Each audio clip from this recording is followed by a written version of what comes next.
আর রমজান মাসে বিভিন্ন কাজও সকালে স্টুডিওতে কাজও থাকে। তো যাই হোক, আপলোড তো করতেই হবে আপনাদের জন্য অন্তত।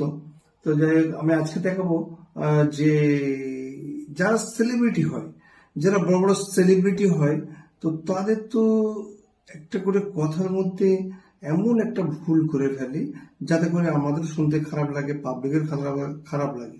সেটা গেলে টুনটি টিকরি হয়, সেটা গেলে প্রাঙ্ক করা হয়, সেটা গেলে নানান রকম জিনিসও হয়।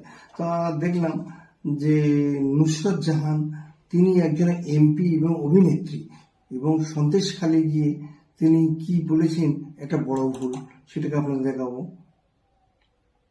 মানে একটা সিচুয়েশনে ওখানে 174 ধারা চলছে, 174 ধারা চলছে। সেখানে আমি যাব মানে আমার সাথে আরো 5-6 জন লোক সবাই মিলে যাচ্ছে। তো সেই ওখানে একটা ল অ্যান্ড অর্ডার একটা মেনটেন করার একটা সায়নী লাগাও লাগাও লাগাও গজল লাগাও। ঠিক বলেছে যে উঠে যাবে লাগাও। আবার সেটাকে রিপিট করছে, লাগাও, বলো সায়নী লাগাও। এটা কোনো কথা আছে? মানে একটা কি বলবো, আর একটা অভিনেত্রী এবং একটা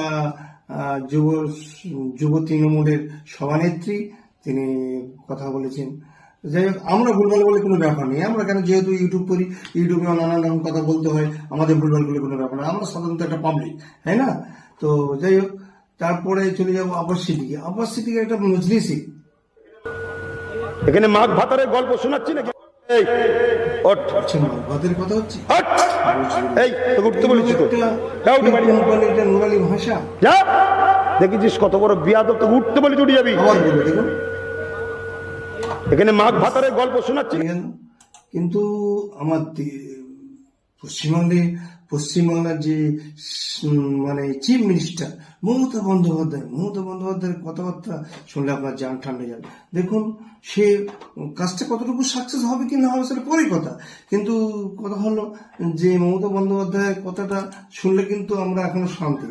আল্লাহর কসম খেয়ে বলছি, মনে রাখবেন, আমি কোনোদিনও হিন্দু মুসলমান শিখ খ্রিস্টান তপশিলি আদিবাসীদের ভাগাভাগি করতে দেব না।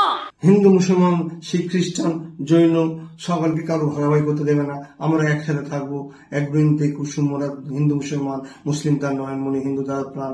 আমরা সবাই একসঙ্গে বাস করবো, কেউ কার মধ্যে বিরাট না, যে যার ধর্ম সে যার করো, কোনো ব্যাপার না ম্যাটার।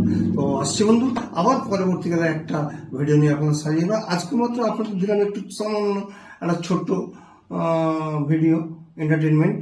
তারপরে আমি আবার প্রত্যেকটা দিনই প্রায় টুকিটাকি একটা না একটা দেবো। তো মনে রাখবেন, ঈশানী সাউন্ড স্টুডিও এই চ্যানেলটা সাবস্ক্রাইব আর লাইক করবেন কিন্তু ভুলবেন না, কারণ আমরা অনেক কষ্ট করি, অনেক মেহনত করি, সুন্দর করে ভিডিওগুলো বানাই, তাই না? তো আসুন প্লিজ, আজকের মতো এটাই।